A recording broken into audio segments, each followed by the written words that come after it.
27 trillion may look very big, but considered our, inflation, exchange rate, and all of that, we believe that we really have to look into it and to support Mr. President to actualize his 8-point agenda. No matter how Mr. President wants to actualize his agenda, he needs some funds, he needs some money, and the only way for him to get money is through all these GOEs, and to see how we can interact with them, how we can have more funding to support Mr. President to actualize his dreams.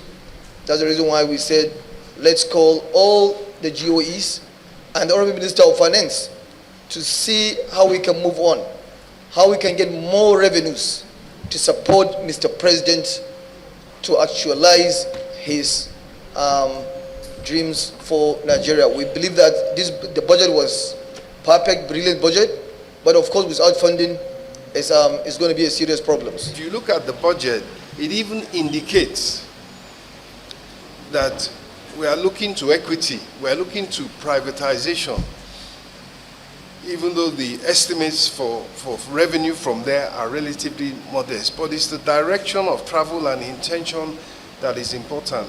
So we'll be looking to get more revenue from across the board of government business, which means the government-owned enterprises, the parastatals, as well as looking to private sector investment. How do you find a balance so that Nigerians don't get overtaxed, one? Secondly, so that small businesses don't crumble in the process of beefing up taxation?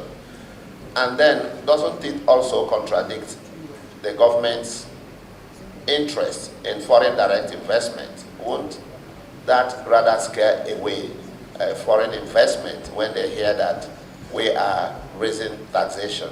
So is there any way we are going to find a balance? That's number one. Then the second one is, what, as Minister of Finance, what are we doing seriously to reduce the cost of running government? In terms of performance, as at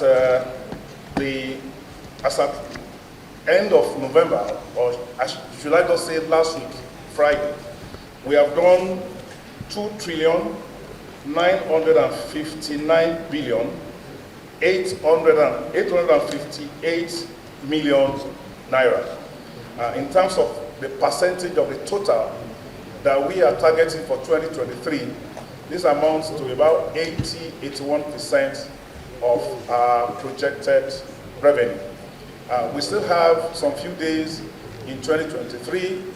We are a little bit optimistic that we would be able to give the target a very good shot.